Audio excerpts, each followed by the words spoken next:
갑자기 화장실 가고 싶고 내가 어디 가야 되는데 그 동선 다 지도로 찾아가지고 화장실 어딘지 다 확인하고, 여성분 같은 경우에서는 화장실 자주 가고 그런 게 되게 힘들고 야외 그냥 바깥에 나가면 식사를 안 거르시는 분들도 계시죠. 흔하고 경한 질환이면 분명 하나 삶의 질이 많이 떨어질 수가 있다는 거죠.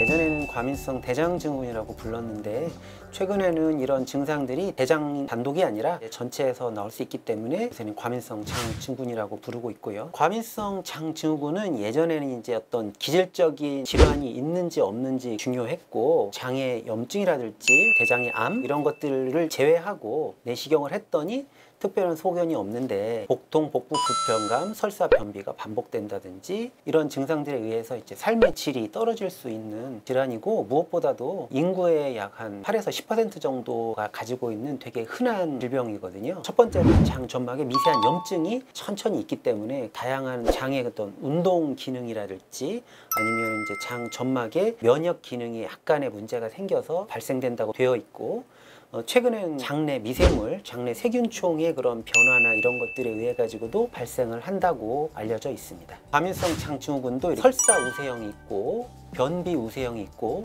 설사 변비가 왔다 갔다 하는 경우도 있고, 특정한 그런 이제 증상으로 되지 않는 이제 미분류형, 이 네 가지로 크게 분류를 할 수가 있거든요. 그런 증상들은 각각 다릅니다. 근데 제일 중요한 거는 이제 3개월 이상 지속이 되고 일주일에 한 번 정도는 복통이 있어야 됩니다. 이런 복통이 배변에 따라서 악화되거나 완화되거나 배변 횟수나 배변의 형태에 따라서 달라지는 그런 소견이 있다면은 우리가 과민성 장증후군으로 임상적으로는 진단할 수가 있겠습니다. 장에는 이제 소화를 시키기 위해서 연동 운동이라는 걸 하거든요. 섭취된 음식물 대장을 거쳐서 직장까지 이렇게 보내는 그런 이제 수축인데요. 리듬을 타면서 수축을 합니다. 그래서 특히 식간에 그런 소리가 자주 들리는 분들이 계신데 그것만 가지고는 특별한 질환이 있다든지 그런 식으로 생각 안 하셨으면 좋겠고요.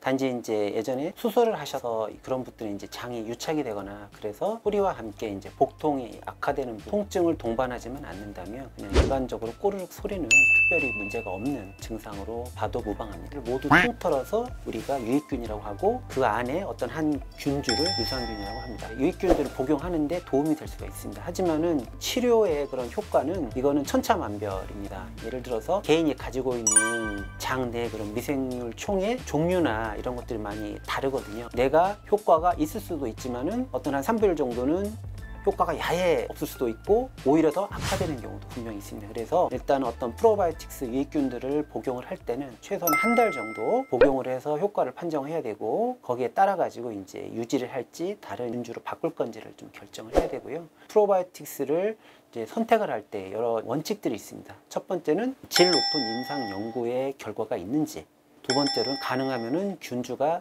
적은 양의 균주보다는 많은 양의 균주가 들어있는 프로바이오틱스가 더 좋고, 먹어서 안 좋아하시는 분들은 계속 드실 필요는 없고 내 몸에 맞는 프로바이오틱스를 섭취하는 게 매우 중요하다 하겠습니다. 사실은 완치 개념은 없고요. 이건 이제 계속 증상이 반복될 수 있다는 것을 일단은 아셔야 되고, 암으로 진행을 한다든지 그러한 병은 아니거든요. 일단은 이제 식생활관을 개선하는 게 일단 중요한데요. 과민성 장증후군 환자분들 중에서는 어떤 음식물에 알레르기가 있는 환자분들도 계시거든요. 아, 내가 이제 이런 식사를 할 때는 증상이 악화되더라. 식단 일지를 좀 쓰라고 많이 권유를 합니다. 포드맵 다이어트라고 해가지고 소화가 되지 않고 장내 세균에 의해 가지고 얘네들이 발효가 되면서 가스를 많이 만들고 거기에 따라서 이제 장내 삼투압이 증가가 되기 때문에 설사를 많이 하는 분들이 계세요. 그래서 그런 분들한테는 그런 식단을 좀 제거를 하면서 생활을 하십시오라고 이제 권유를 해드립니다. 그래서 그런 음식들이 뭐가 있느냐, 사과, 배, 수박같이 너무 단 과일들, 요새는 이제 설탕 싫어하셔서 이제 올리고당 이런 것들을 드시는 분들이 계신데, 올리고당도 사실은 이제 장내 세균에 의해서 발효가 돼가지고 가스를 많이 만들거든요. 자일리톨 같은 껌 그런 것들도 마찬가지고요. 양배추,